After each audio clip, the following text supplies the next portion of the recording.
Hello guys, Vikas this side. आज हम पढ़ने जा रहे हैं electricity topic. Class 10th CBSE boards के बच्चों के लिए काफ़ी इंपॉर्टेंट चैप्टर होता है ये। काफ़ी बच्चों को इसकी थ्योरी समझ नहीं आती है, थ्योरी नहीं हो गई है तो न्यूमेरिकल सॉल्व नहीं होते हैं। तो आज ये वीडियो उन सभी बच्चों के लिए है जिन्हें टॉपिक्स में डाउट्स आ रही हैं, कोई टॉपिक समझ नहीं आ रहे हैं, पूरा चैप्टर समझ नहीं आ रहा है, या फिर जिसको चैप्टर पूरा समझ आ गया है बट उन्हें रिवीजन चाहिए वन शॉट के अंदर, तो ये वीडियो आपके लिए बेस्ट है। एंड ऑफ कोर्स हमारे कुछ एक्स्ट्रा ऑर्डिनरी बच्चे होते हैं जिन अभी तक बिल्कुल भी चैप्टर नहीं पढ़ा है बट हाफ ईयरली अभी आप सभी बच्चों के आने वाले हैं, तो ये वीडियो आपके लिए बेस्ट है। इस वीडियो में हम सारे टॉपिक्स कवर करेंगे, सारे फॉर्मूलाज। मैं आपको सारे फॉर्मूलाज अच्छे से समझाऊंगा कि वो फॉर्मूला निकलता कैसे है, how it is found out. ठीक है। तो अब सबसे पहले कुछ बेसिक टर्म्स देख लेते हैं। मैं आपको इस चैप्टर का एक रफ ओवरव्यू प्रोवाइड कर देता हूँ ताकि आप जब पढ़ो, चैप्टर पढ़ना स्टार्ट करो, आपके माइंड में ये क्लियर होना चाहिए क्या क्या पढ़ना है। बेटा, इलेक्ट्रिसिटी एज अ कॉन्सेप्ट अगर आप देखोगे काफी बड़ा कॉन्सेप्ट है। ट्वेल्थ में तो और डिटेल में आता है, तो अभी आपको सारी चीजें नहीं पढ़नी है। हमें जो टेंथ के सिलेबस के हिसाब से रिक्वायर्ड है वो हम पढ़ेंगे सिर्फ अभी। तो सी, इलेक्ट्रिसिटी के अंदर जो की टर्म्स है इस चैप्टर के अंदर उनका आपको ध्यान रखना है। First is current. चार्ज के बारे में हमें पढ़ना है इसके अंदर। वोल्टेज के बारे में हमें पढ़ना है इसके अंदर। पोटेंशियल डिफरेंस है।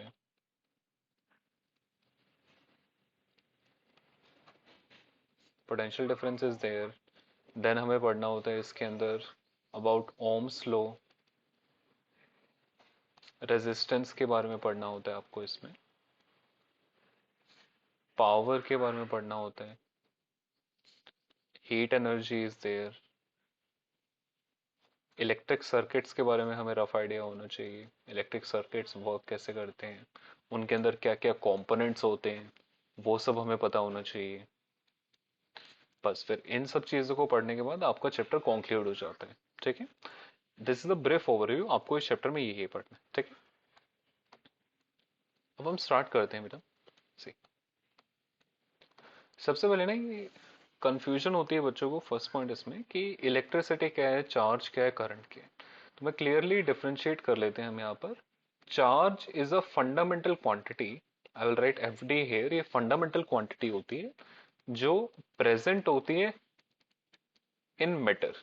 हर एक मैटर के अंदर चार्ज प्रेजेंट होता है, बट द पॉइंट इज मैं मैटर हूं, I am a living being, living non living both matter, दोनों मैटर होते हैं। तो डज इट मीन मेरी बॉडी के अंदर चार्ज है? Yes, but there is a catch.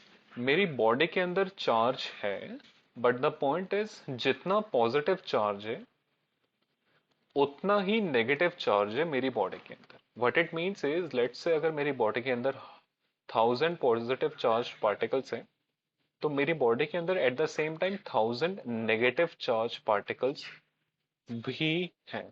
This is why my body is neutral right now. I hope it makes sense to you. What I am trying to say here is कि आसपास जो भी object देखते हो आप, whether it is a living object और a non living object, उसकी body के अंदर चार्ज होता है, but most of it is neutral. Reason being, जितना पॉजिटिव चार्ज है उतना नेगेटिव चार्ज इज देयर, इसलिए ज्यादातर बॉडीज न्यूट्रल होती है। ये तो हो गया चार्ज की बात। Now what is current? Current is when charge flows. जब चार्ज फ्लो करता है इन अ गिवन डायरेक्शन, वहां उसको करंट टर्म दे दिया जाता है। Charge flows in a given direction. Basic definition of current is this. जब चार्ज एक गिवन डायरेक्शन में फ्लो करता है उसे करंट बोला जाता है। अब वन क्वेश्चन अराइजेस कि चार्ज तो दो टाइप्स के हैं, एक तो पॉजिटिव चार्ज है, नेगेटिव चार्ज है, कौन सा चार्ज फ्लो करते हैं? तो नेगेटिव चार्ज फ्लो करते हैं, मतलब इलेक्ट्रॉन्स फ्लो करते हैं। अब आपका क्वेश्चन ये होगा, सर पॉजिटिव चार्ज क्यों नहीं फ्लो करता? Why protons do not flow? Question तो ये भी हो सकता है, क्योंकि चार्ज तो हमने पढ़ा कि चार्ज फ्लो कर रहा है, why only electrons are flowing, why not protons? तो इसका रीजन बेटा थोड़ा केमिस्ट्री पॉइंट ऑफ व्यू से आपको समझना पड़ेगा। नाइन्थ क्लास में हमने चैप्टर पढ़ा था स्ट्रक्चर ऑफ एटम। उसमें if you have a look at this, हम ऐसे शेल्स बनाते हैं, जितना ज्यादा एटॉमिक नंबर उतने ज्यादा शेल्स होते हैं, बट सेंटर में हमेशा हम ये बनाते हैं दैट सेंटर में there is nucleus and protons. तो सही, न्यूक्लियस के अंदर there is protons and neutrons which are tightly packed. बेटा बिल्कुल सिंपल सा लॉजिक है। एटम के अंदर protons and neutrons are tightly packed inside the nucleus, इसीलिए प्रोटॉन्स न्यूट्रॉन्स फ्लो नहीं करते हैं। तो protons neutrons are tightly packed in nucleus. This is why they do not flow. यहां लिख देता हूं मैं, they do not flow. Neutrons and protons are tightly packed inside the nucleus. This is why they do not flow. But on the opposite side, if you'll see, हम electrons यहां पर बनाते थे shells के अंदर, like these. तो electrons are present on the boundaries. मैं यहां लिख देता हूं इसे, that electrons are loosely packed and are present on boundaries. This is why electrons can flow. ठीक है, अब मैं एक बार जल्दी से समराइज कर देता हूं, कोई भी कंफ्यूजन होगा इससे क्लियर हो जाएगा। हमने स्टार्ट करा है चैप्टर चार्ज से। चार्ज क्या होता है? Charge is a fundamental quantity जो हर एक ऑब्जेक्ट के अंदर होता है, वेदर इट इज लिविंग और नॉन लिविंग, कोई फर्क नहीं पड़ता। But the point you need to consider here is कि चार्ज होता है, बट जितना पॉजिटिव है उतना नेगेटिव होता है। In my body, in your body, let's say in my body 1000 protons are there, तो साथ में 1000 इलेक्ट्रॉन्स भी होंगे। तो नेट चार्ज या फिर टोटल चार्ज जीरो है, but still charge is there. कुछ पॉजिटिव है कुछ नेगेटिव है, वो कैंसिल आउट हो जाता है, न्यूट्रल हो जाता है, but still charge is there. तो चार्ज हर एक बॉडी के अंदर होता है। देन करंट क्या होता है? Current is when charge flows in a given direction. I hope this is clear to you. Charge जब एक गिवन डायरेक्शन में फ्लो करता है उसको करंट बोला जाता है। फाइन। अब when current is flowing on a larger scale, उसको इलेक्ट्रिसिटी टर्म कर देते हैं बेटा। ठीक है, और करंट में आई एम सेइंग कि charge flows in a given direction. Charge कौन सा फ्लो करता है? Negative charge. उसका रीजन भी मैंने आपको समझा दिया है। Why only negative charge flows? Because when you look at the structure of any given atom, protons neutrons तो टाइटली पैक्ड होते हैं न्यूक्लियस के अंदर, तो प्रोटॉन्स एंड न्यूट्रॉन्स फ्लो नहीं कर सकते, बट इलेक्ट्रॉन्स बाउंड्रीज पर होते हैं, इसलिए इलेक्ट्रॉन्स फ्लो कर सकते हैं। And this is the only reason why we say कि इलेक्ट्रॉन्स फ्लो करते हैं, ना कि protons. I hope this is clear to all of you. Now moving on. Then आपने बेटा there is one more thing, आपने काफी सुना होगा कि metals are good conductors of electricity and heat. उसका रीजन क्या होता है ये भी समझ लेते हैं, देखिए।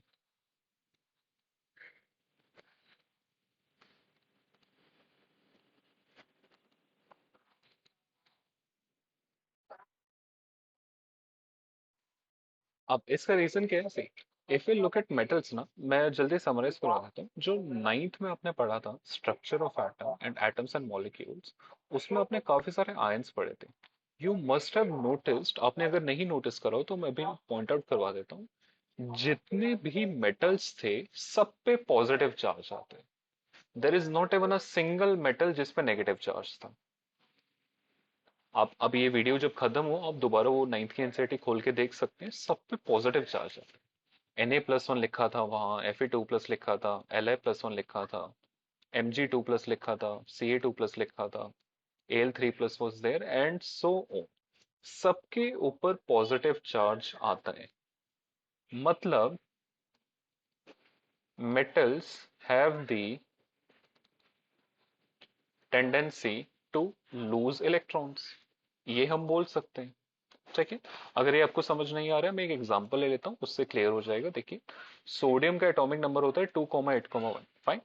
अब जो आउटर मोस्ट शेल होता है, उसकी स्टेबिलिटी देखी जाती है यूजिंग ऑक्टेट रूल। मतलब आउटर मोस्ट शेल में 8 इलेक्ट्रॉन्स होने चाहिए। ऑक्टेट रूल कुछ ऐसा कॉम्प्लिकेटेड नहीं है। ऑक्टेट का मतलब है बाहर वाले शेल के अंदर 8 इलेक्ट्रॉन्स होने चाहिए। ठीक है। अब have a look at this here, यहां तो एक इलेक्ट्रॉन है। तो सी, वी हैव टू पाथवेज, दो रास्ते हैं हमारे पास। या तो इट कैन गेन 7 इलेक्ट्रॉन्स, जो कुछ ज्यादा ही हैवी हो जाएगा, या फिर इट कैन लूज 1 इलेक्ट्रॉन। तो बेटर इज दिस, नंबर कम है तो इट विल लूज 1 इलेक्ट्रॉन, इसलिए Na पे +1 आता है। Now see, try to relate all of this. मैंने अभी बताया कि करंट के अंदर इलेक्ट्रॉन्स फ्लो करते हैं। देन आपने बार बार ये सुना है कि metals are good conductors of electricity. Now I am telling you कि मेटल्स इलेक्ट्रॉन्स लूज कर सकते हैं इजिली। तो इट मेक्स सेंस ना, try to connect all of it now. See, good conductor of electricity is any material which allows electrons to flow। ये लिख सकते हैं, a good conductor is an object which allows electrons to flow। see, यहाँ पर I'm not saying कि metal is a good conductor or non-metal is a bad conductor। I'm just putting this statement here that good conductor वो होगा जो allow करता है electrons to flow। I hope you all agree to this point। ये तो clear है। Now, when we are looking at a given metal, ये metal electrons flow करने दे रहा है, electron lose कर रहा है, means it is allowing electron to flow। So this is the only reason why आप starting से पढ़ते आ रहे हो कि metals are good conductors of electricity, because metals electron lose करना चाहते हैं, they allow electrons to flow freely, इसलिए metals are good conductors of electricity। This is the only reason why इन सब पे पॉजिटिव आता है, because all of them are willing to lose electrons। willing to lose electrons मतलब यहां पर electrons can flow।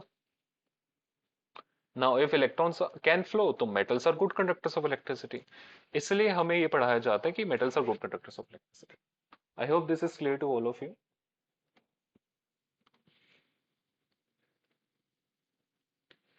now आगे चलते हैं।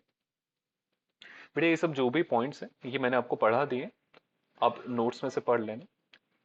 नाउ ठीक है, कंडक्टर इंसुलेटर वाला जो मैंने एक्सप्लेनेशन दिया है वो सब यहाँ लिखा हुआ है, you can go through this all of them. Concept of free electron, metals के अंदर बेटा फ्री इलेक्ट्रॉन्स होते हैं, metals are willing to lose electron, ये वही कॉन्सेप्ट है। अब इलेक्ट्रिक करंट पे चलते हैं। देखिए, इलेक्ट्रिक करंट का मैंने आपको बेसिक सा डेफिनेशन तो दे दिया था। I told you that when charge flows in a given direction, ठीक है, वो डेफिनेशन सही है but it is not 100% accurate. You need to include one more variable to this, which is time, because the point is when charge is flowing it must be flowing with respect to time ना, everything happens with respect to time। तो जब charge flow कर रहा है it should be with respect to time। see, I'll just clear it out again। मैंने basic definition आपको ये बताया था that when charge flows in a given direction that is current। now the advanced definition of this is when charge is flowing in a given direction with respect to the time taken, that is current। I hope this makes sense to you। Charge flow कर रहा है with respect to time, उसको current बोला जाता है। तो I is equals to Q by T, हमारी NCERTs में लिखा होता है। What is Q? Q is charge का सिंबल, देन चार्ज की यूनिट क्या होती है? कूलम। अब यूनिट्स वगैरह का क्या सिग्निफिकेंस होता है बेटा? If I am writing this 25 here, मुझे क्या पता क्या 25, what 25, is it distance, is it time? तो ये क्वांटिटीज को आइडेंटिफाई करने में हेल्प करते हैं। अब अगर यहां लिख दिया 25 kg, it will be clear in your mind that it has something to do with mass। अगर यहाँ लिख दे 25 seconds, it will be clear in your mind that it has to do something with seconds, time के respect में कुछ है, तो unit is required, this is why. ठीक है, यूनिट्स आपको पता होनी चाहिए। You want to tell the teacher in the exam कि 25 चार्ज आए, 25 कूलाम्ब आए, फाइन, बट अपने आंसर में लिख दिया सिर्फ 25, टीचर उसको डायरेक्टली कैंसिल कर देंगे। क्या 25? चार्ज तो लिखो, इफ यूर से फाइंडिंग आउट चार्ज, तो उसकी यूनिट तो लिखनी पड़ेगी। तो Q चार्ज की यूनिट होती है कूलाम, T होता है सेकेंड्स के अंदर। ठीक है, तो इसमें दो चीजें होती हैं, देखिए I is equals to Q by T. I is current का सिंबल, करंट की यूनिट होती है ampere. Q is coulomb, coulomb is the unit of current, and T time का यूनिट होता है सेकेंड। ठीक है, तो I want you all of you to understand one common thing. 1 ampere जो करंट की यूनिट होती है इज इक्वल टू 1 कूलाम पर 1 सेकेंड। ये मैंने कैसे निकाला बेटा, देखिए करंट की एक यूनिट होती है एम्पियर। ठीक है, अब हमने एक फॉर्मूला पढ़ लिया है, I is equals to Q by t. Q की यूनिट क्या होती है कूलाम, टाइम क्या होता है सेकेंड्स के अंदर। तो करंट का एक तो यूनिट है एम्पियर, और क्यू बाई टी से दूसरी यूनिट ये निकल गई है, तो ये दोनों इक्वल होने चाहिए ना, तो इसलिए these two I have equated. ये पॉइंट आपको याद होना चाहिए। ठीक है, अब आगे चलते हैं ना। कभी कभी एग्जाम्स में क्या होता है ना, हमसे डेफिनेशन पूछ ली जाती है यूनिट की, कि डिफाइन 1 एम्पियर, इसका मतलब क्या होगा।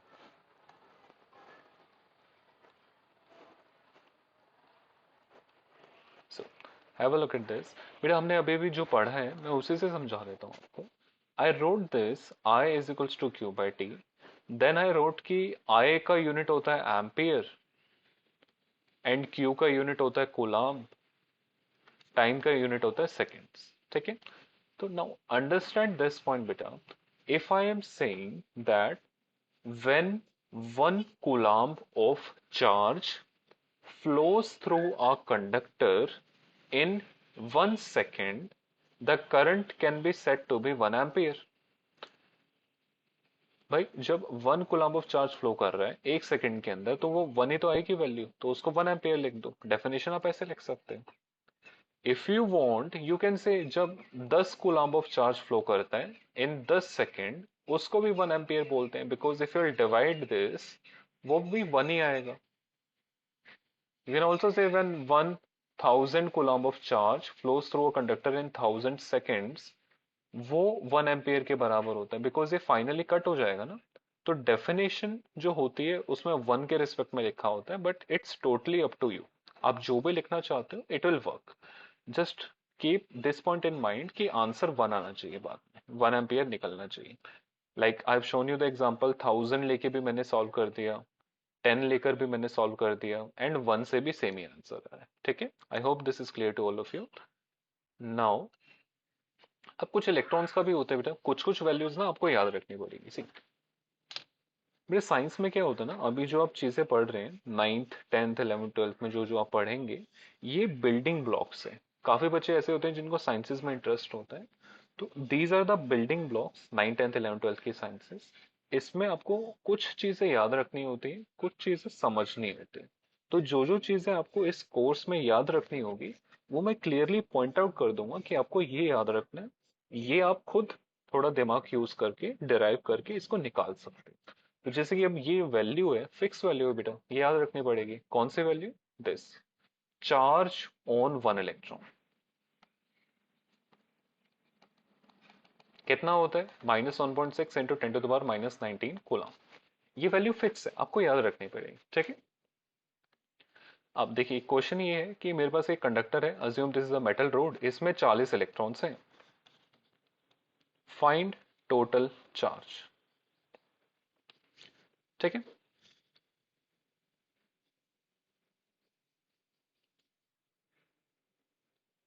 तो देखिए एक इलेक्ट्रॉन पर चार्ज है 1.6 इंटू 10⁻⁻19, तो 40 इलेक्ट्रॉन्स पर कितना चार्ज होगा? 40 इंटू 1.6 इंटू 10⁻⁻19 कूलम। ठीक है, बेटा ये जो नेगेटिव साइन होता है, इट ओनली शोज कि electron is negative in nature, मतलब इलेक्ट्रॉन पे चार्ज नेगेटिव होते हैं, ठीक है। तो सी टोटल चार्ज कितना है, क्यू लिख लेते हैं। This is number of electrons ना, तो इसको एन लिख सकते हो। This is charge on single electron. Fine. यही फॉर्मूला बेटा आपकी बुक्स में लिखा होता है। बुक में कुछ ऐसे लिखा हुआ है, Q is equals to N E, where Q is the charge, N is number of electrons, E is charge on single electron. मैंने ये फॉर्मूला आपको बेसिक लॉजिक से डिराइव करके दिखा दिया। एक इलेक्ट्रॉन में इतना चार्ज था, 40 इलेक्ट्रॉन में कितना होगा, 40 टाइम्स एक इलेक्ट्रॉन का चार्ज। तो यही फॉर्मूला आपके एनसीईआरटीज में लिखा होता है। I hope this is clear to all of you. अब इसमें एक क्वेश्चन ये भी आता है एनसीईआरटी में, हम कुछ क्वेश्चंस भी कर लेंगे साथ में, देखिए। एनसीईआरटी में ये क्वेश्चन गिवन है that find number of electrons इन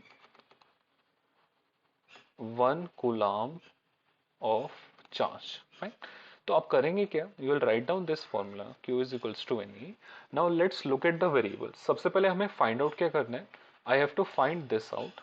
तो ये नहीं पता, क्वेश्चन मार्क। क्या Q गिवन है, क्वेश्चन पढ़ लेते हैं। 1 कूलम लिखा हुआ है तो Q गिवन है, ठीक है। इलेक्ट्रॉन पे जितना चार्ज होता है वो आपको याद रखना होता है बेटा, it's a fix value 1.6 into 10⁻⁻⁹, ठीक है, ये याद रखना होता है। तो मतलब ये भी गिवन है। इक्वेशन में 3 वेरिएबल्स हैं, 2 वेरिएबल्स की वैल्यू पता है, तो जो तीसरी क्वांटिटी है वो निकल जाएगी ना। You will say 1 is equals to n into 1.6 into 10 to the power minus 19 coulomb. Then you will rearrange this equation. You can write it like this: 1.6 into 10 to the power minus 19. Then अब ये थोड़ा difficult लग रहा है, 1/1.6 करना यार काफी थोड़ा टाइम वेस्ट हो जाएगा। तो instead what I will do is, इसका डेसिमल तो हटाया, यहाँ 10 हो गया, तो this is 10/16 into 10 to the power 19 लिख सकते हैं। जब ये पावर ऊपर जाती है तो पॉजिटिव बन जाती है, ठीक है। अब इसको थोड़ा और सॉल्व करते हैं, तो I can write 100 into 10 to the power 18/16। से मैंने यहाँ क्या करा, 19 था, इसमें से एक जीरो 10 को दे दिया तो 18 बचेगा, 10 के साथ एक और जीरो आ गया, ठीक है। अब अगर हम इसे सॉल्व करते हैं ना, तो this comes out to be 6.25 into 10 to the power 18। Fine. 1 coulomb charge के अंदर इतने सारे इलेक्ट्रॉन्स होते हैं, understand this point. Only in 1 coulomb of charge इतने सारे इलेक्ट्रॉन्स होते हैं। आई होप ये क्वेश्चन पूरा समझ आ गया आपको, वर्किंग कैसे हुई है। अब हम आगे चलते हैं। तो ये बेटा इन्होंने लिखा हुआ है, ये वैल्यू यहाँ इन्होंने ऐसे ये लिखा हुआ है दैट 1 कूलम इसके अंदर इतने इलेक्ट्रॉन्स होते हैं। मैंने अभी अभी ये आपको डिराइव करके दिखा दिया कैसे निकलता है, ठीक है।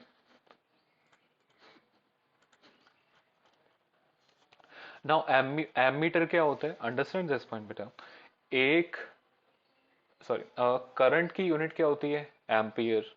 तो एमीटर क्या होगा, जो करंट को मेजर करता है। इसमें जो बाकी पॉइंट्स लिखे हुए हैं सीरीज पैरेलल वगैरह, वो सब हम बाद में करेंगे, इसमें कंफ्यूज करने की जरूरत नहीं है अपने आप को। अभी के लिए यू शुड जस्ट नो कि एमीटर का फंक्शन क्या होता है, करंट मेजर करता है। इसमें जो बाकी पॉइंट्स लिखे हुए हैं वो मैं समझा दूंगा अभी, नीड नॉट टू वरी। अच्छा, बच्चों को इस टॉपिक में काफ़ी कंफ्यूजन आती है, what is the direction of conventional current. इसके लिए बेटा थोड़ी सी हिस्ट्री पढ़नी पड़ती है, बिल्कुल ध्यान से समझना आप सब, बिकॉज एक भी पॉइंट मिस करोगे पूरा टॉपिक गोलमोल हो जाएगा, फिर समझ नहीं आएगा, ठीक है। सी सबसे पहले क्या हुआ था, सबसे पहले एक मैं पॉइंट लिख रहा हूँ, current was discovered before discovery of electrons. तो scientist, I'm just writing scientists used to think that positive, बेटा ये जो प्लस वी लिखा है दिस इज माई पॉजिटिव, मैं पॉजिटिव ऐसे लिखता हूँ। Scientist use to think that positive charge flows in current. This is not true बेटा। अभी आप ये सोच रहे हो सर आपने तो बताया कि करंट, वैसे तो इलेक्ट्रॉन्स फ्लो करते हैं। सी आइडियली तो ये होना चाहिए ना कि electrons flow from negative to positive. अब ये कैसे आया, बेटा नेगेटिव नेगेटिव को रिपेल करेगा ना। जैसे कि आपने मैग्नेट में देखा होगा, नॉर्थ पोल को रिपेल करते हैं, राइट। बचपन में हम श्योर हम सब ने मैग्नेट से काफी खेला है। तो नॉर्थ पोल को रिपेल करता है, साउथ पोल को रिपेल करता है, but north pole south pole को अट्रैक्ट करते हैं, राइट। तो हम यहाँ दो पॉइंट्स लिख सकते हैं दैट लाइक चार्जेस, या फिर मैग्नेट की बात कर रहे हैं तो लाइक पोल्स हो गया, रिपेल, अनलाइक चार्जेस या फिर पोल्स अट्रैक्ट ईच अदर। ठीक है, लाइक चार्जेस रिपेल या फिर like poles repel, unlike charges या फिर unlike poles attract each other. ठीक है, तो नेगेटिव नेगेटिव को रिपेल करते हैं। सी अंडरस्टैंड दिस पॉइंट बेटा, इलेक्ट्रॉन्स फ्लो करेंगे negative to positive because electron का नेचर क्या है, electron itself is negatively charge. तो नेगेटिव वाला पार्ट बैटरी का इलेक्ट्रॉन को रिपेल करेगा, इसलिए वो पॉजिटिव के पास जाएगा। I hope this is clear to all of you. तो इलेक्ट्रॉन का डायरेक्शन मैं यहां लिख देता हूं, इलेक्ट्रॉन का डायरेक्शन होता है नेगेटिव से पॉजिटिव। तो नाउ अब इसको कनेक्ट करने की कोशिश कीजिए। सिंस जब हमने ये चैप्टर स्टार्ट करा तो आई टोल्ड यू कि करंट के अंदर इलेक्ट्रॉन्स फ्लो करते हैं। Now I am telling you कि इलेक्ट्रॉन्स नेगेटिव से पॉजिटिव फ्लो करते हैं। तो ideally according to the definition current भी फ्लो करना चाहिए नेगेटिव टू पॉजिटिव।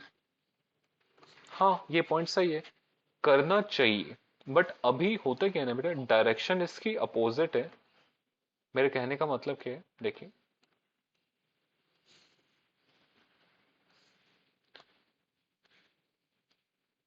सी इसको स्टार्टिंग से कैचअप करते हैं। हमने पढ़ा कि करंट के अंदर इलेक्ट्रॉन्स फ्लो करते हैं, फाइन। इलेक्ट्रॉन्स कहाँ से कहाँ फ्लो करेंगे, नेगेटिव से positive, because negative part electron को रिपेल करेगा, इसलिए इलेक्ट्रॉन्स जाएंगे पॉजिटिव पार्ट के पास बैटरी के अंदर। ठीक है, तो करंट का डायरेक्शन भी सेम होना चाहिए। हाँ दिस इज करेक्ट, आपका डाउट सही है। यहां तक अगर आपने गेस कर लिया, आपके माइंड में ये आ रहा है कि इलेक्ट्रॉन का करंट का डायरेक्शन सेम होना चाहिए, ये सही है, आप सही रास्ते पर हो। But see the issue arises because current की डिस्कवरी हुई थी before discovery of electrons, and scientists को लगता था कि पॉजिटिव चार्ज फ्लो कर रहा है, तो they gave us the direction कि करंट फ्लो करेगा पॉजिटिव से नेगेटिव। और यहां क्या फ्लो कर रहा है, प्रोटॉन्स। बेटा अब एक बार ध्यान से सोचने की कोशिश कीजिए, पॉजिटिव चार्ज मतलब प्रोटॉन्स फ्लो कर रहा है पॉजिटिव से नेगेटिव, और अभी भी से कि नेगेटिव चार्ज मतलब इलेक्ट्रॉन्स फ्लो कर रहे हैं नेगेटिव से पॉजिटिव। तो ultimately it's the same thing only ना भाई, पॉजिटिव चार्ज पॉजिटिव से नेगेटिव जा रहा है, तो नेगेटिव चार्ज तो नेगेटिव टू पॉजिटिव जाएगा, तो बोथ आर करेक्ट। दोनों में कोई भी दिक्कत नहीं है, बस जो पुराने वाले टाइम में क्या था, they use to think protons flow करते हैं, वो पॉइंट गलत था। In reality electrons flow, but direction में तो कोई फर्क नहीं आया ना। आप अज्यूम कर रहे हो कि protons positive to negative flow कर रहे हैं, ठीक है मान लेते हैं। बट अभी during the recent discoveries we found out कि electrons negative to positive flow करते हैं, तो बात तो एक ही है। आपको दोस्त के साथ ट्रिप पे जाना है, दोनों के पास गाड़ी है, आप दोस्त के पास जाओ, दोस्त आपके पास आएगा, कोई फर्क नहीं पड़ता। इन दी एंड फंक्शन तो सेम है। ठीक है, तो इसीलिए आपको याद क्या रखना है, इलेक्ट्रॉन्स फ्लो करते हैं नेगेटिव टू पॉजिटिव, बट जो करंट का डायरेक्शन है, बेटा करंट के डायरेक्शन में आप ये ऐसे याद कर लीजिए, साइंटिस्ट को लगता था कि पॉजिटिव चार्ज फ्लो कर रहा है। तो अब आप मुझे बस ये बता दीजिए, positive charge negative to positive flow करेगा या पॉजिटिव टू नेगेटिव फ्लो करेगा? Obviously positive to negative flow करेगा, क्योंकि पॉजिटिव पॉजिटिव को रिपेल करेगा, इसलिए पॉजिटिव चार्ज पॉजिटिव से दूर जाएगा, तो positive to negative. I hope this is clear to all of you. जिसको याद नहीं होता है बस ये पॉइंट याद रख लो, इलेक्ट्रॉन नेगेटिव टू पॉजिटिव जाते हैं तो करंट का डायरेक्शन उसका उल्टा होता है। आपसे रीजन कभी नहीं पूछा जाता है कि करंट और इलेक्ट्रॉन का डायरेक्शन उल्टा क्यों होता है, बट स्टिल मैंने आपको कंप्लीटली एक्सप्लेन कर दिया। करंट पॉजिटिव टू नेगेटिव है, electron is negative to positive. तो अगर आपसे कभी भी कन्वेंशनल करंट का डायरेक्शन पूछा जाए, it will be positive to negative. Fine, ठीक है, अब हम आगे चलते हैं। बैटरी क्या होता है बेटा, सी सेल को ऐसे रिप्रेजेंट करा जाता है, this is a single cell. जब ऐसे काफी सारे सेल्स होते हैं ना, collection of cells is there. मेरी हैंडराइटिंग काफी बेकार है बेटा, जिसको समझ ना आ रहा हो मेरे से एक बार पूछ लेना हो। कलेक्शन ऑफ सेल्स इसे बोलते हैं। Fine, now battery is a battery के अंदर काफी सारे सेल्स होते हैं एंड एक सिंगल सेल ऐसा दिखता है। पॉजिटिव वाला पार्ट ये होता है, बैटरी के अंदर नेगेटिव वाला पार्ट ये होता है। See when I am saying कि electrons negative to positive flow करते हैं, तो इलेक्ट्रॉन नेगेटिव से निकलेगा, it will go like this to positive. This is what I meant when I was saying कि इलेक्ट्रॉन नेगेटिव टू पॉजिटिव जाता है, तो उसका मतलब ये होता है कि इलेक्ट्रॉन यहाँ पर काफी सारे हैं, यहाँ इलेक्ट्रॉन्स रिपेल होंगे, फिर वो पॉजिटिव के पास जाएंगे। ठीक है, now what is potential difference, voltage हमें पढ़ना है। ठीक है, have a look at this बेटा।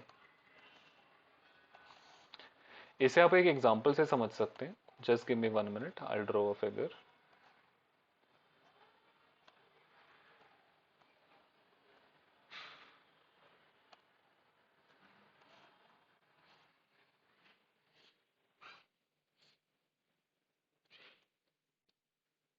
सी यहाँ पर ये बाल्टी है, 10 लीटर पानी है इसके अंदर, यहाँ इसके अंदर 2 लीटर पानी। When you connect both of them, तो ऑब्वियस सा पॉइंट है, पानी 10 लीटर से 2 लीटर में जाएगा।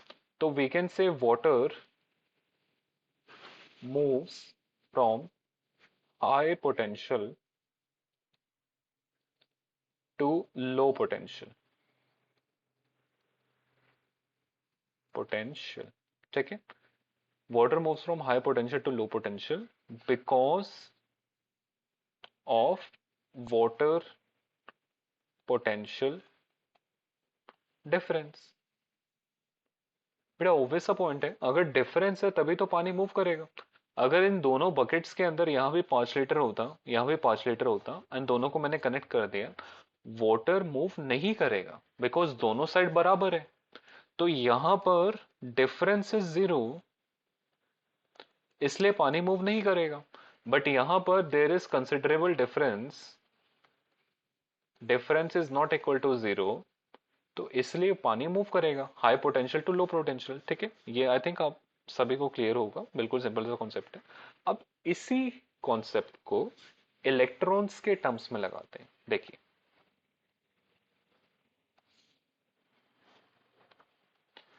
हम एक बैटरी बना लेते हैं पहले, पॉजिटिव टर्मिनल, और ये हमारा नेगेटिव टर्मिनल हो गया। अंडरस्टैंड दिस पॉइंट बेटा, अगर यहाँ 100 इलेक्ट्रॉन है, यहाँ भी 100 इलेक्ट्रॉन है, तो यहाँ इलेक्ट्रॉन्स फ्लो नहीं करेंगे because potential difference is 0। Obvious point. Just for example, आपको सिर्फ ये समझना है कि पोटेंशियल डिफरेंस का मीनिंग क्या होता है। इफ डिफरेंस इज 0, तो पानी फ्लो नहीं कर रहा था, in the same way electrons भी फ्लो नहीं करेंगे। बट अगर यहां पर 500 इलेक्ट्रॉन्स हैं, यहां 100 इलेक्ट्रॉन्स हैं, पॉजिटिव वाली साइड नेगेटिव वाली साइड, तो इलेक्ट्रॉन्स फ्लो करेंगे बिकॉज यहाँ रिपल्सिव फोर्स काफी ज्यादा हो जाएगी। नेगेटिव नेगेटिव के बीच में रिपल्सिव फोर्स होती है ना, इलेक्ट्रॉन्स इलेक्ट्रॉन्स के बीच में रिपल्सिव फोर्स होगा, तो यहाँ इलेक्ट्रॉन्स विल स्टार्ट फ्लोइंग। ठीक है, बिकॉज पोटेंशियल डिफरेंस यहाँ पर 0 नहीं है, देर इज सम डिफरेंस। ठीक है, difference is not equal to 0 यहाँ पर। I hope this is clear to all of you. इसका मतलब बेटा ये है दैट पोटेंशियल डिफरेंस अगर ज्यादा होता है तो करंट भी ज्यादा फ्लो करेगा। ये पॉइंट आपको आगे काम आएगा ओम्स लॉ के अंदर। If potential difference is low, current will be less as well. इसको मैं एक एग्जांपल से और समझा देता हूँ। Let's take 2 cases. पानी वाले एग्जांपल से समझ लेते हैं। यहाँ 10 लीटर पानी है, यहाँ 2 लीटर पानी है, दोनों को कनेक्ट करा। यहाँ 10 लीटर पानी है, यहाँ 0.5 लीटर्स पानी है, ठीक है। डिफरेंस इसमें 9.5 लीटर्स का, डिफरेंस इसमें 8 लीटर का। ज्यादा डिफरेंस किस में, इस वाले में। सो वी विल से पानी का rate, water flow will be more in this one, because difference ज्यादा है। इन द सेम वे, जिस सर्किट में पोटेंशियल डिफरेंस ज्यादा होता है वहां करंट भी ज्यादा होता है। Try to relate it with पानी वाला एग्जांपल। जहां पर पानी का वाटर पोटेंशियल डिफरेंस ज्यादा है वहां पानी का फ्लो भी ज्यादा है। इन द सेम वे, जहां पोटेंशियल डिफरेंस ज्यादा है वहां करंट भी ज्यादा होगा, ठीक है। तो इसलिए जब हम ओम्स लॉ पढ़ेंगे वहां पर you will be studying this relation की, लिखा होगा V is directly proportional to I। वो मैंने अभी आपको समझा दिया है, जितना ज्यादा डिफरेंस है उतना ज्यादा करंट फ्लो करते हैं, ठीक है। अब पोटेंशियल डिफरेंस आप सभी को क्लियर है। पोटेंशियल डिफरेंस की ना हमें एक डेफिनेशन पढ़नी होती है जो बुक्स में लिखी होती है। एनसीईआरटी वाली डेफिनेशन आपको समझ आनी चाहिए, ठीक है। सो गिव मी 1 मिनट बेटा, I drink some water.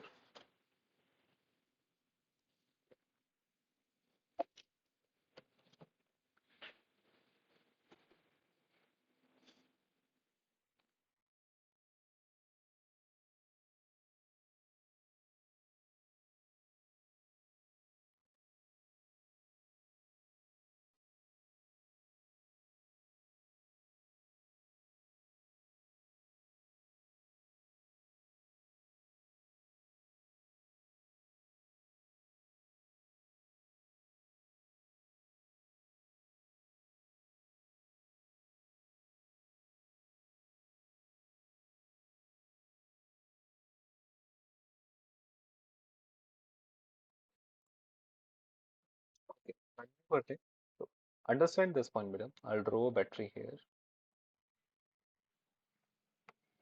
positive,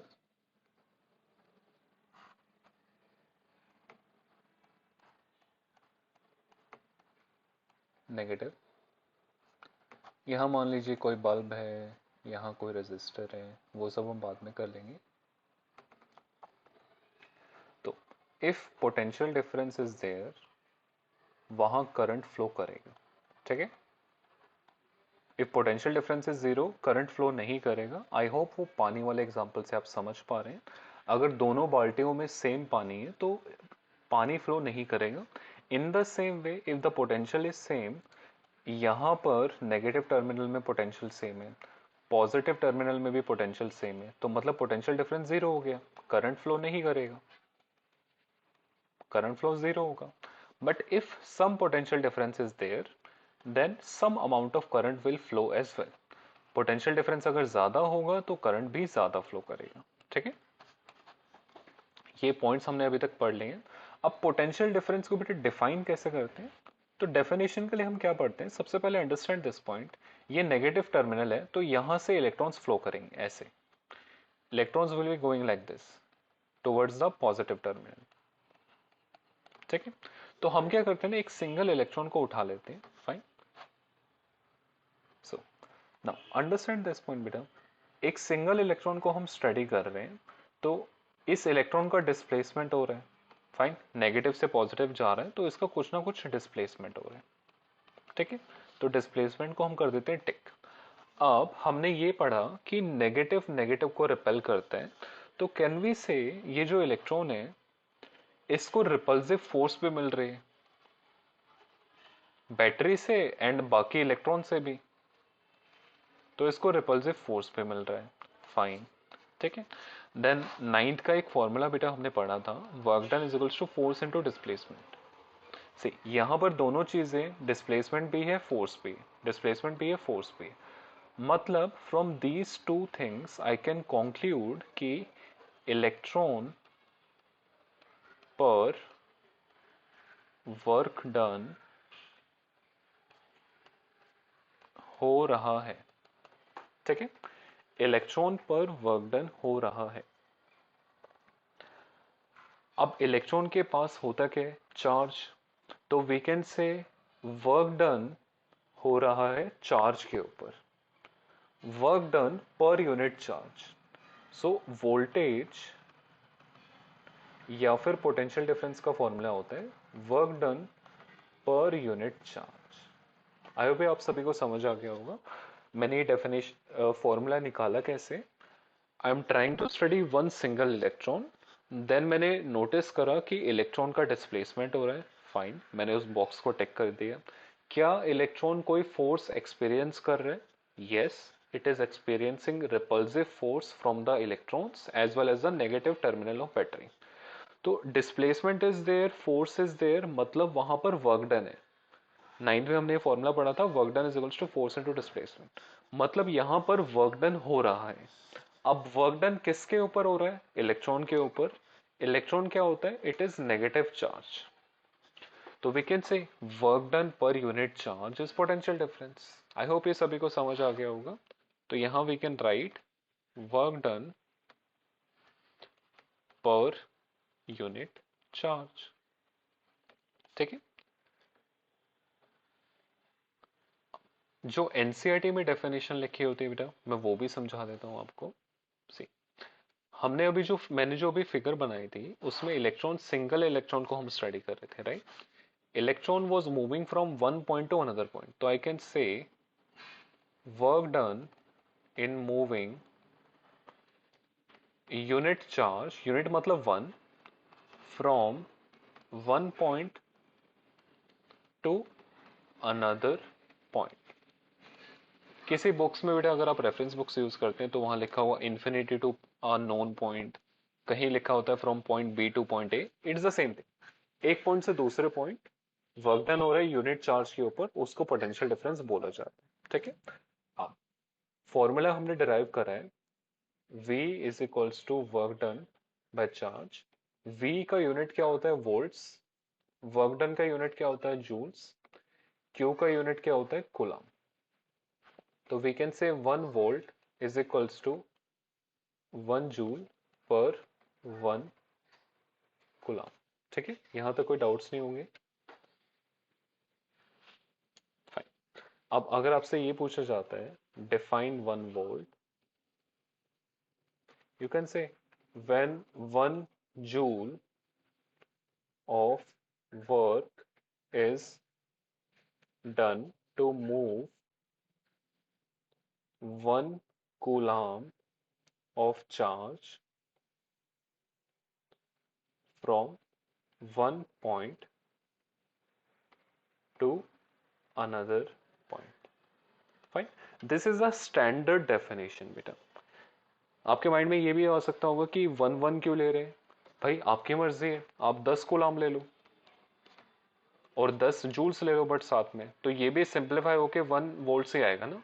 it's your choice बेटा। यहाँ मैं जो डेफिनेशन लिख रहा हूँ वो स्टैंडर्डाइज डेफिनेशन है जो बुक्स में लिखी होती है। ठीक है, इट्स योर चॉइस, आप लिख सकते हो 1000 जूल्स लिख लो, आपकी मर्जी है। Then you can write 1000 coulombs. तो इसको भी सिंप्लीफाई करोगे, ये भी तो 1 वोल्ट के बराबर ही आएगा ना। You can also define it like this, but यहाँ जो मैंने लिखा है वो स्टैंडर्ड डेफिनेशन है जो सभी बुक्स में लिखी होती है। ठीक है। अब now again the same thing, ampere is the unit of current. Current को मेजर किससे करते हैं? एमीटर से। Voltage is the unit of potential difference, sorry volts is the unit of potential difference. तो वोल्ट्स को मेजर किससे करेंगे? Potential difference को मेजर किससे करेंगे? वोल्ट मीटर से। फाइन, यहाँ वोल्ट मीटर लिखा हुआ है।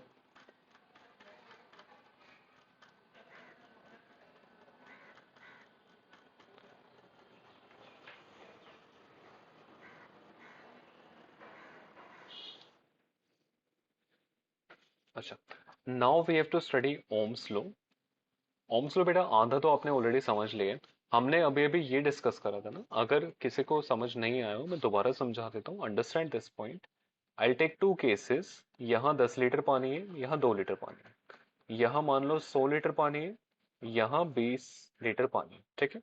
यहाँ पहले वाले केस में डिफरेंस कितना है? 8 लीटर का।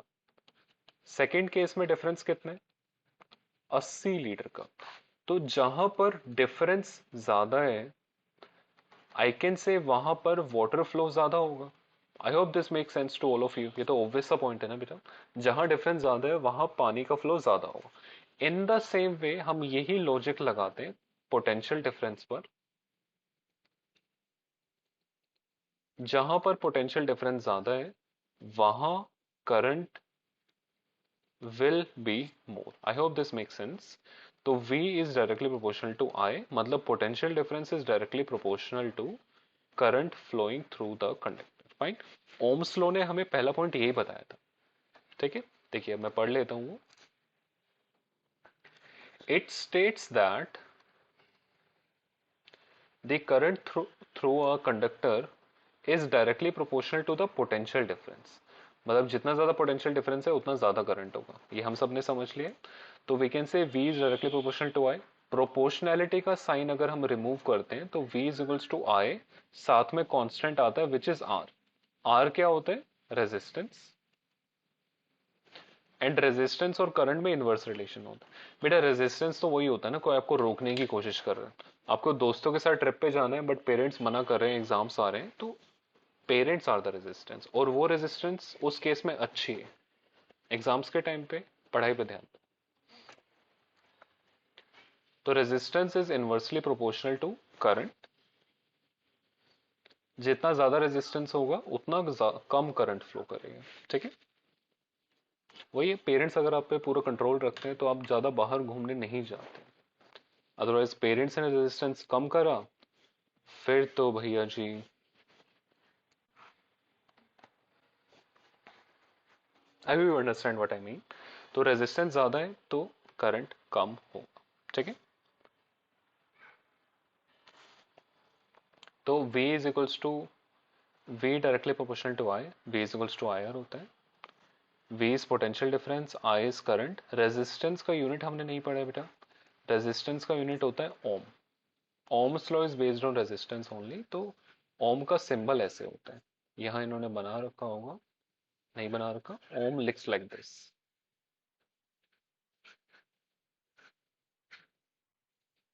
हियर इट इज शोन,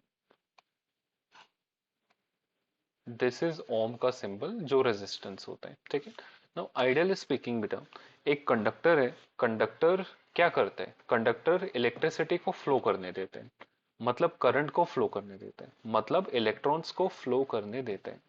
तो कंडक्टर की रेजिस्टेंस क्या होनी चाहिए? ज्यादा होनी चाहिए, कम होनी चाहिए? कम होनी चाहिए, because we need current easily flow हो जाए, उसी को कंडक्टर बोलते हैं। तो रेजिस्टेंस कम होनी चाहिए, इसलिए यहाँ इन्होंने लिखा हुआ है कि कंडक्टर्स की रेजिस्टेंस कम होती है, इंसुलेटर्स की ज्यादा होती है। We say that insulators current को फ्लो नहीं करने देते, क्यों? बिकॉज रेजिस्टेंस ज्यादा है। ठीक है,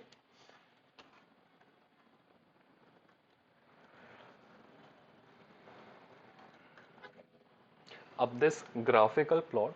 बेटा आज जो ये लेक्चर है इसमें तो मेनली हम थ्योरी कवर कर रहे हैं, बिकॉज ये काफी लेंथी चैप्टर होता है, मैं जल्दी जल्दी आपको टॉपिक्स कवर करवा रहा हूँ। इसके न्यूमेरिकल्स के लिए हम एक सेपरेट वीडियो बना लेंगे, उसमें मैं सारे जो जो इंपॉर्टेंट न्यूमेरिकल्स होते हैं, the types of numericals they ask you, वो सब हम उसमें कवर कर लेंगे अच्छे से। स्टिल आपको न्यूमेरिकल सॉल्व करने की अंडरस्टैंडिंग यही से ही हो जाएगी कैसे सॉल्व करने होते हैं, बट अच्छे से हम एक वीडियो में फिर और प्रैक्टिस भी कर लेंगे। नाउ अंडरस्टैंड दिस पॉइंट बेटा, V is equals to I R होता है, तो V upon I is equals to R. बेटा इसका मतलब ये है कि slope of V I curve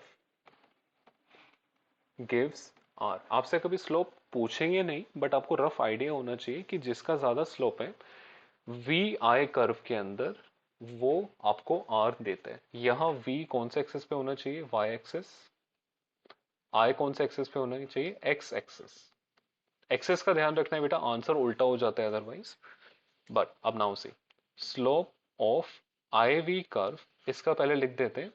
slope जितना ज्यादा होगा अकॉर्डिंग टू दिस रेजिस्टेंस उतना ज्यादा होगा। ये सिर्फ इसके लिए। Right hand side slope of I V curve gives 1 upon R. कैसे? V is equals to I R होता है बेटा, I upon V is equals to 1 upon R हुआ ना। तो slope of I V curves gives 1 upon R, मतलब यहां पर जितना ज्यादा स्लोप होगा रेजिस्टेंस उतना कम होगा। आईवी कर्व के अंदर जितना ज्यादा स्लोप होता है रेजिस्टेंस उतना कम होता है। ये वाई एक्सिस पे अगर लिखा हुआ है, ये एक्स एक्सिस पे लिखा हुआ है, तो दिस इज आईवी कर्व। तो अभी जो फिगर बनी हुई है वो आईवी कर्व गिवन है, and you will find out कि आईवी कर्व में स्लोप जितना ज्यादा है उतना कम रेजिस्टेंस है। Have a look at this. Slope इसका ज्यादा है बेटा, स्लोप का मतलब वही होता है ढलान, कितना ज्यादा एंगल है हॉरिजॉन्टल से, तो इसका एंगल ज्यादा है थीटा वन, इसको थीटा टू ले लेते हैं, तो theta one is obviously greater than theta two, मतलब इसका स्लोप ज्यादा है। और ये आईवी कर्व गिवन है, तो आईवी कर्व में स्लोप ज्यादा होता है तो रेजिस्टेंस कम होती है ज्यादा होती है, कम होती है। तो इसलिए यहाँ 23 लिखा हुआ है, यहाँ 40 लिखा हुआ है। I hope this makes sense to you.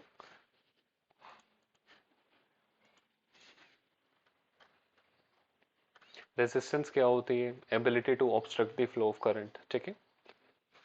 अच्छा, now this important topic, factors affecting resistance of a wire और अ कंडक्टर। इसको बेटा एक एग्जांपल से समझ लीजिए।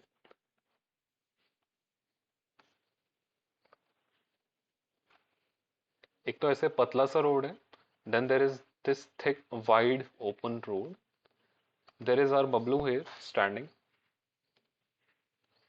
बबलू ऑन अ बाइक, यहां पर भी बबलू ऑन अ बाइक, ठीक है। बबलू के पास दो रास्ते, या तो ये लंबा लेंदी रोड ले और यहां हर जगह गाड़ियां हैं, ट्रैफिक है, मतलब ये पूरा भरा हुआ है ट्रैफिक से, ठीक है। स्पेस ही नहीं है बिल्कुल भी, गाड़ियां ही हैं, कितनी अच्छी गाड़ियां बनाई है मैंने, यहां भी गाड़ियां हैं, these are my cars,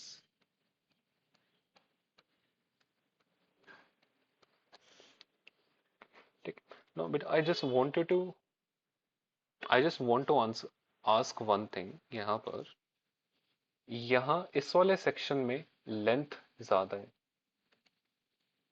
यहाँ इस वाले सेक्शन में इस वाले रोड पर, this is our road one, road one है जो लंबा रोड है जिसमें लेंथ ज्यादा है, रोड टू इज जो वाइड रोड है। तो just tell me one thing here, traffic को इजीली क्रॉस करने के लिए आप बिल्कुल पतला सा लंबा रोड लोगे या फिर बिल्कुल वाइड ओपन रोड लोगे? Most of us will prefer wide open road because इसमें से बाइक आपकी निकल जाएगी इजिली, काफी स्पेस होता है। तो now understand this point here बेटा, बाइक को टेक एज करंट, यहां पर our bike is the current, ये सिर्फ एक एग्जांपल है, इससे आपको वैल्यूज याद हो जाएंगी। सी, बाइक को अज्यूम एज द करंट, मतलब बाइक वाइड वाले रोड पर इजिली निकल जाएगी। सी, तो current will easily pass through जहां पर एरिया ज्यादा है, तो करंट विल पास थ्रू जहां पर एरिया ज्यादा है, मतलब वहां रेजिस्टेंस कम होगी। जैसे करंट वहां से निकलेगा जहां एरिया ज्यादा है, तो करंट अगर ज्यादा हुआ तो रेजिस्टेंस कम होनी चाहिए ना, तो I can say resistance is inversely proportional to area. Understand this point, जहां पर एरिया ज्यादा है वहां करंट इजिली फ्लो होगा। अब करंट इजिली फ्लो हो रहा है मतलब रेजिस्टेंस कम होगी ना, तो हम ये रिलेशन निकाल सकते हैं, resistance is inversely proportional to area. I hope बेटा ये आपको समझ आ रहा है। This is the simplest example. Wide road है, चौड़ा रोड है, करंट इजिली फ्लो हो जाएगा, मतलब करंट पे कोई भी रेजिस्टेंस नहीं है, तो मतलब एरिया ज्यादा है तो रेजिस्टेंस कम है, so there is inverse relation. It means resistance, area कम है तो रेजिस्टेंस ज्यादा है, एरिया ज्यादा है तो रेजिस्टेंस कम है, ठीक है। आई होप ये आपको समझ आया। अब ये जो लॉन्ग लेंथ वाला एग्जांपल है, लेंथी रोड है, ये लंबा रोड है, यहाँ तो बेटा बिल्कुल भी स्पेस ही नहीं है ना, तो अगर लेंथ ज्यादा है तो रेजिस्टेंस ज्यादा हुई, लेंथ कम है तो रेजिस्टेंस कम हुई, ऐसे समझ सकते हो आप। तो हम यहां से दो रिलेशन निकाल सकते हैं कि resistance is directly proportional to length, resistance is inversely proportional to area. ठीक है, एनसीईआरटी में आपको फॉर्मूला मिल जाएगा। I am just trying to explain ये फॉर्मूला निकलता कैसे। मैं एक बार दोबारा से समराइज कर देता हूँ। एक लंबा रोड है जहां हर तरफ गाड़ियां हैं, बाइक का निकलने का रास्ता ही नहीं, तो मतलब लेंथ जितनी ज्यादा होगी उतना ज्यादा रेजिस्टेंस होगा, इसलिए मैंने यहाँ पर लिख दिया resistance directly proportional to length. Then जो वाइड वाला रोड है जिसमें एरिया ज्यादा है, वहां बाइक इजिली निकल जाएगी, तो मतलब रेजिस्टेंस कम है, तो वहां resistance is inversely proportional to area. ठीक है, ये दो रिलेशन सभी को समझ आ गए। अब इससे फॉर्मूला कैसे बनता है, have a look at this.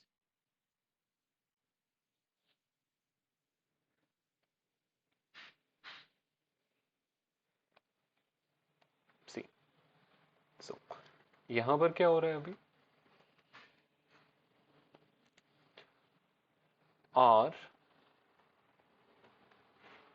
resistance is directly proportional to length, inversely proportional to area, तो आई कैन से resistance is directly proportional to length by area। proportionality हटाते हैं तो एक कांस्टेंट आता है k l by a। अभी जो कांस्टेंट होता है हर एक मटेरियल के लिए डिफरेंट होता है, उसको लिखते हैं rho.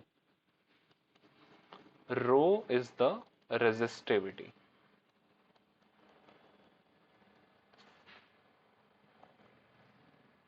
Rho is the resistivity, तो ये फॉर्मूला एनसीईआरटी में आपने देखा होगा, R is equals to rho L upon A. ठीक है, ये आपको समझ आ गया सभी को। अब इसकी यूनिट्स भी होती हैं, यूनिट्स वगैरह कैसे निकालते हैं, कुछ बच्चे याद करने की कोशिश करते हैं बट भूल जाते हैं, तो यूनिट्स को ड्राइव करने का रास्ता है। देखिए, R is equals to rho L upon A निकला है। सबसे पहले रो क्या होता है, it is resistivity of material. हर एक मटेरियल की डिफरेंट होती है, आपको याद नहीं करनी होती है, क्वेश्चन में गिवन होती है या फिर आपको फाइंड आउट करनी होती है, वो निकल जाते हैं। ठीक है, अब सी यूनिट बेटा वैसे आपको याद होनी चाहिए, बट इनकेस अगर आप भूल जाते हो तो आई am telling you the way कि यूनिट ड्राइव कैसे करते हैं। लेट्स से हमें यहाँ पे यूनिट ड्राइव करनी है रो की, तो I can rearrange this equation. मैं इसे ऐसे लिख सकता हूँ, R into A by L.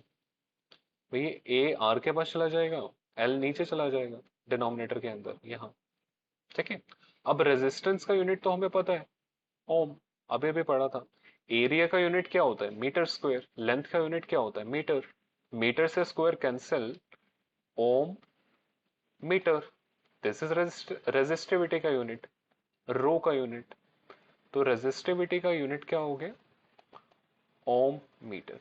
मतलब when you are solving any question related to resistivity, resistivity अगर आप फाइंड आउट कर रहे हैं तो वहां साथ में ओम मीटर लिखना पड़ेगा, अदरवाइज मार्क कट हो जाता है। ठीक है,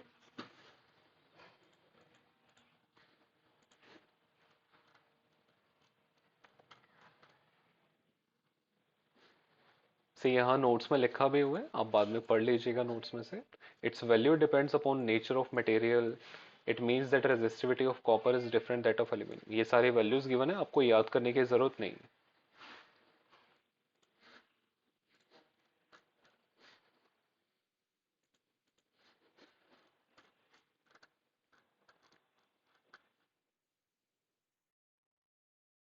कुछ रेजिस्टर्स होते हैं, रेजिस्टर्स के कॉम्बिनेशन होते हैं सीरीज पैरेलल, बच्चों को काफी कंफ्यूजन होती है इसमें। See, I tell you the simplest way, जिससे सीरीज भी समझ आ जाएगा, पैरेलल भी समझ आ जाएगा। ठीक है, बट थोड़ा सा थ्योरी हम लिख लेते हैं इससे पहले। रेजिस्टर्स क्या होते हैं, first of all, resistor are the components in the circuit which provide resistance। जो रेजिस्टेंस प्रोवाइड करते हैं उनका कुछ ना कुछ रेजिस्टेंस होता है, वो प्रोवाइड करते हैं। ठीक है, दोज आर रेजिस्टर्स। अब सी, सबसे पहले बेटा इसकी थ्योरी लिख लीजिए आप। अगर आपको थ्योरी समझ आ जाती है तो आपको इजीली आइडेंटिफाई कर लोगे कि सीरीज सर्किट कौन सा, पैरेलल कौन सा। सी, सीरीज के अंदर फर्स्ट ऑफ ऑल आपको क्या लिखना है, only single path for current to flow. Parallel के अंदर multiple paths for current to flow. Series के अंदर then current stays the same, voltage यहां पर स्प्लिट होती है, यहां पर करंट स्प्लिट्स,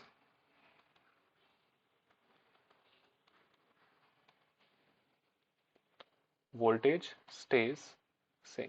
वही उल्टा रिलेशन है बेटा, करंट अगर स्प्लिट हो गया तो वोल्टेज सेम रहेगी, वोल्टेज स्प्लिट हो गया तो करंट सेम रहेगा। ठीक है, ये सीरीज पैरेलल है। अब इसमें एक कुछ फॉर्मूलाज आते हैं, जैसे कि पैरेलल में वोल्टेज स्टेज द सेम, मतलब V is equals to V1 is equals to V2 is equals to V3 होते हैं।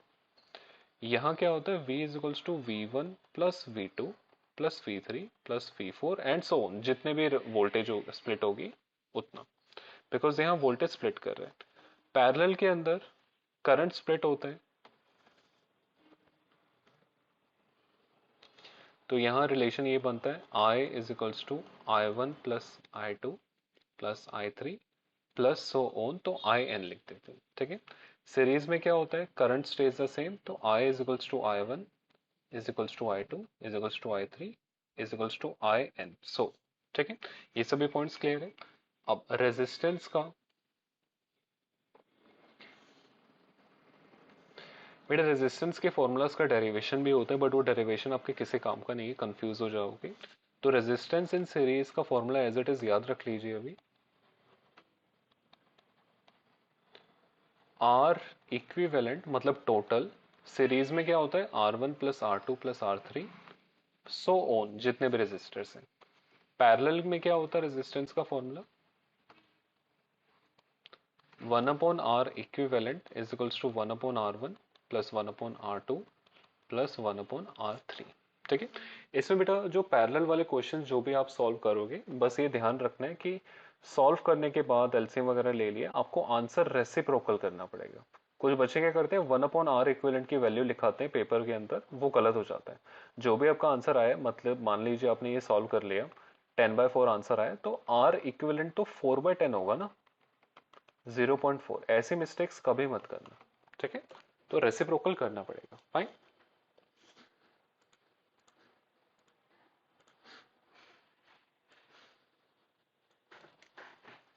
अब ये आइडेंटिफाई कैसे करते हैं, सीरीज सर्किट है पैरेलल सर्किट है। देखिए बेटा, बैटरी कहाँ है, बैटरी हमारी यहाँ पर है, बैटरी ये रहा, पॉजिटिव है नेगेटिव है, तो करंट ऐसे जाएगा, पॉजिटिव टू नेगेटिव जाता है कन्वेंशनल करंट, ऐसे जा रहा है। फाइन, अभी तक कोई दिक्कत नहीं है। When you reach this point बेटा, यहां ध्यान से देखिए, करंट के पास अब दो रास्ते हैं ना, करंट ऐसे जा सकता है ऊपर, ऐसे नीचे भी जा सकता है। तो जैसे ही आपको दो रास्ते दिखते हैं, एक से ज्यादा रास्ता दिखता है, वो पैरेलल होता है। This is the best way to identify series parallel का डिफरेंस बेटा। जैसे ही आपको दिख रहा है करंट का एक से ज्यादा रास्ता बन गया, वो पैरेलल सर्किट होता है। मैंने पता कैसे करा, सी, करंट यहां से मिल रहा है, ठीक है, अभी तो सिंगल रास्ता है, यहां तक सिंगल रास्ता है, सिंगल, फाइन। इस पॉइंट के ऊपर यू नोटिस कि करंट के पास दो रास्ते हो गए, तो इसको पैरेलल सर्किट बोलते हैं। वहां फिर ये फॉर्मूला लगता है रेजिस्टेंस का। ठीक है, सीरीज भी देख लेते हैं हम एक बारी। अब देखिए, करंट यहां से जा रहा है, ये पॉजिटिव होता है नेगेटिव होता है, बड़ा वाला टर्मिनल पॉजिटिव होता है, छोटा वाला नेगेटिव होता है, तो करंट ऐसे जा रहा है। ठीक है, फाइन। यहाँ एक ही तो रास्ता है, पहले इसके थ्रू जाएगा फिर इसके थ्रू जाएगा, फाइन, सीरीज हुआ ये तो। मैं दो तीन एग्जांपल्स यहाँ लिख देता हूँ, आपको आइडेंटिफाई करना है सीरीज है या फिर पैरेलल है।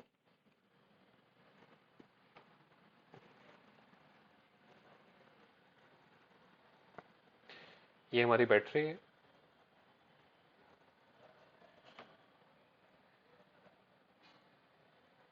यह मान लीजिए एक बल्ब लगा हुआ है, assume this cross is the bulb. Fine, see, current यहां से जाएगा, फाइन, यहां तक कोई दिक्कत नहीं, यहां तक कोई दिक्कत नहीं। At this point you notice अब इसके पास तीन रास्ते हैं, देयर आर थ्री पाथ्स। तो जैसे ही एक से ज्यादा रास्ता दिखता है, मींस पैरेलल सर्किट बन गया, तो पैरेलल वाले फॉर्मूलाज लगते हैं उसके अंदर। ठीक है, सीरीज का आइडेंटिफिकेशन, अज्यूम पॉजिटिव एंड ये नेगेटिव पार्ट है, यहाँ एक रेजिस्टर लगा हुआ है, यहाँ एक रेजिस्टर लगा हुआ है, यहाँ एक रेजिस्टर लगा हुआ है। तो वट यू विल से इज करंट ऐसे जाएगा, फाइन, इसके थ्रू फ्लो करेगा, फिर एक ही रास्ता है, इसके थ्रू फ्लो करेगा, फिर एक ही रास्ता है, तो एक ही रास्ता है, मतलब सीरीज सर्किट है, there is single path for current to flow. ठीक है, ये समझ आ गई। ये था सीरीज पैरेलल। इसके न्यूमेरिकल्स बेटा हम करेंगे, अभी थ्योरी कंप्लीट कर लेते हैं एक बारी पूरी।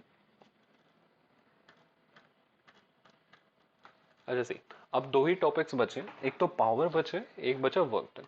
इसके फॉर्मूलाज में बेटा काफी कंफ्यूजन होती है बच्चों को, तो मैं सारे फॉर्मूलाज डिराइव कर देता हूं आपके सामने। देखिए, कुछ इंपॉर्टेंट पॉइंट। सबसे पहले पावर क्या होता है?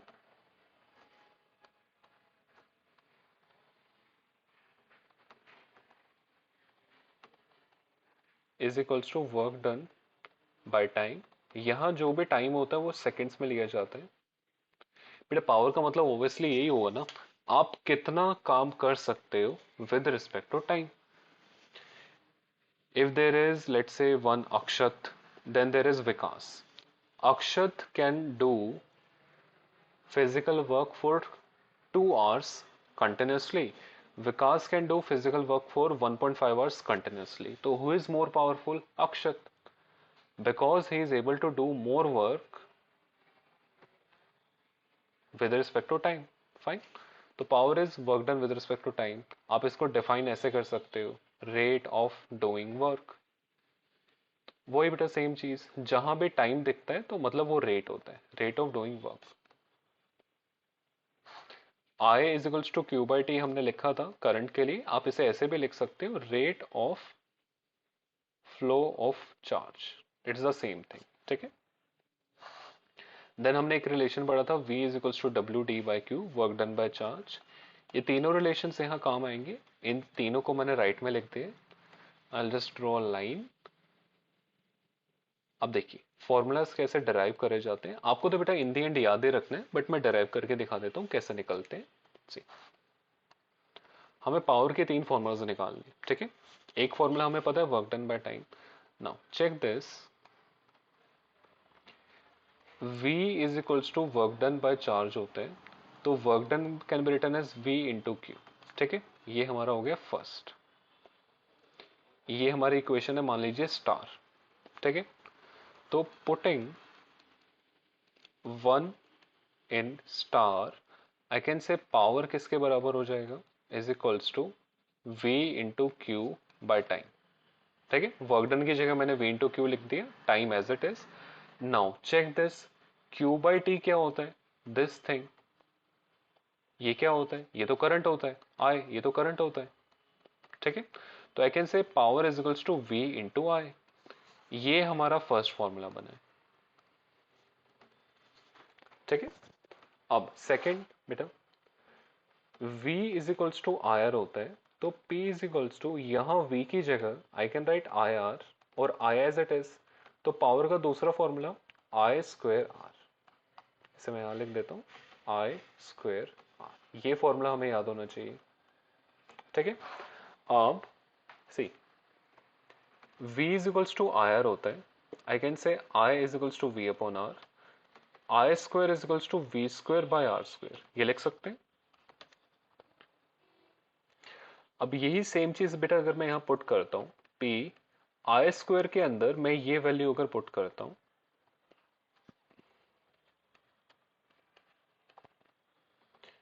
इंटू आर, आर से आर कैंसिल हो गया, तो पावर का एक और फॉर्मूला निकल गया, V square by. This is how all these three formulas are derived. Formulas का डेरिवेशन बेटा सिंपल है, अभी मैंने बढ़ा दिया। आपको करना क्या है, वीडियो देखने के बाद अपने नोट्स प्रिपेयर कीजिए वीडियो के साथ में, देन इसको अपने डिराइव करने की कोशिश कीजिए। एटलीस्ट डिराइव करने में तो थोड़ा तो मज़ा आता ही है बच्चों को, ऐसे जब रिलेशंस निकलते हैं तो आई सीन काफ़ी बच्चों को मज़ा आता है डिराइव करने में। तो आप भी ट्राई कीजिए।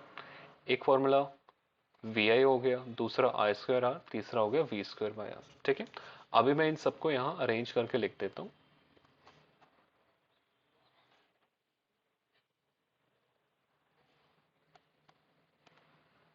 सो see this, P is equals to V I, दूसरा हमने निकाला power is equals to I square R, तीसरा हमने निकाला वी स्क्वायर बाय आर। ठीक है, अब हमें हीटिंग या फिर एनर्जी का फॉर्मूला निकालना है, तो अंडरस्टैंड दिस पॉइंट बेटा। Power is equals to work done by time होता है, ये तो बेसिक फॉर्मूला है। Work done is a type of energy only, and यहां पर work done is equivalent, electricity के अंदर work done is equivalent to heat energy. Fine. तो इस फॉर्मूला को मैं रीअरेंज कर ऐसे लिख सकता हूं ना, power is equals to energy by time. ठीक है। अब पावर का पहला फॉर्मूला क्या था, ये अगर मैं यहां लिखता हूं तो V into I is equals to energy by time. तो हमारा एनर्जी का पहला फॉर्मूला क्या निकल गया, VIT। This are first formula. Second अगर मैं यहाँ पुट करता हूँ आई स्क्वायर आर, पावर के फॉर्मूला में ही बेटा, इसमें मैं पुट कर रहा हूँ I square R is equals to energy by time. तो एनर्जी किसके इक्विवेलेंट हुआ, आई स्क्वायर आर टी। ये हमारा सेकेंड फॉर्मूला हो गया पावर का। ये दोबारा मैं पावर के फॉर्मूला में पुट करता हूँ, तो V square by R is equals to energy by time. तो एनर्जी किसके बराबर हुआ, V square by R into, ये तीसरा फॉर्मूला हो गया पावर।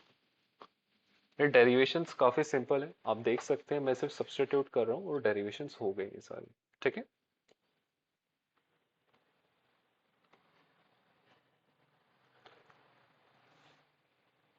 अब हमारे फाइनल फॉर्मूलाज यही है, power is equals to V I, दूसरा फॉर्मूला आई स्क्वायर आर, तीसरा formula V square by R. इन सब के अंदर अगर टाइम ऐड कर देते हो तो वो हीट बन जाता है, आई स्क्वायर आर टी, यहाँ V square by R into T. ये है हमारे हीट के फॉर्मूलाज। अभी डेरिवेशन आपने देख लिया पीछे ना। What is heating effect of current, बेटा ये वही सिंपल सा पॉइंट है, जब करंट पास होता है व्हेन इलेक्ट्रॉन्स फ्लो थ्रू, तो वहां से हीट भी जनरेट होती है। आपने देखा होगा टीवी अगर आप 15-20 मिनट के लिए भी ऑन कर देते हैं, टीवी थोड़ा गर्म हो जाता है। लैपटॉप्स हमारे गर्म होते हैं, फोन हमारे गर्म होते हैं, फोन को जब आप चार्ज कर रहे हैं वहां गर्म होते हैं, बिकॉज करंट फ्लो कर रहे हैं। तो वो हीटिंग इफेक्ट होता है करंट का। ठीक है। आई स्क्वायर आर टी इन्होंने फॉर्मूला लिखा हुआ है हीटिंग इफेक्ट का, जो हमने अभी भी डिराइव करा था। ये रहा वो फॉर्मूला, बाकी फॉर्मूलाज भी हमने डिराइव कर लिए। फाइन। पावर के जो जो फॉर्मूलाज थे मैंने डिराइव कर दिए आपके लिए। वीडियो आप एक बार दोबारा से स्टार्ट कर दीजिएगा, डेरिवेशन वाले पॉइंट से वहां दोबारा से समझ लें। एक बार नहीं समझ आता है तो दोबारा देख लो वीडियो। तो work done by time I square by R, V square by R, V आई।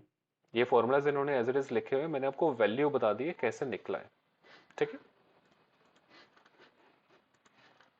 तो ये चैप्टर बेटा आपका फिनिश होता है। आई होप आपके सारे डाउट्स इसमें से क्लियर हो गए होंगे। न्यूमेरिकल्स वाला सेक्शन अभी हम नहीं कर पाए क्योंकि काफी लेंथी चैप्टर था, 1 घंटा तो मुझे इसमें ही लग गया समझाने में थ्योरी। तो अब ऐसा करेंगे, जो भी नेक्स्ट वीडियो होगी हमारी, उसमें मैं एक न्यूमेरिकल्स की डेडिकेटेड वीडियो बना दूंगा, उसमें हम सारे न्यूमेरिकल्स कर लेंगे। प्लस इसमें हमने अभी एक चीज छोड़ी है, there is circuit symbols. NCERT में सर्किट सिंबल्स गिवन है, वो जो न्यूमेरिकल्स वाली वीडियो होगी उसी में ही हम वो कवर अप कर लेंगे। बाकी मेजोरिटी ऑफ द फॉर्मूला, सारे फॉर्मूला, सारी थ्योरी आपकी कवर अप हो गई। ठीक है। If you like this video, share and subscribe to the channel. Share with your friends, mainly subscription तो आपके ऊपर आप डिपेंड करते हैं, but share with your friends जिनको भी इस चैप्टर में डाउट हो रहा है, समझ नहीं आ रहा है, उन सबके साथ ये वीडियो शेयर कीजिए। ठीक है। That's all. Thank you so much for today.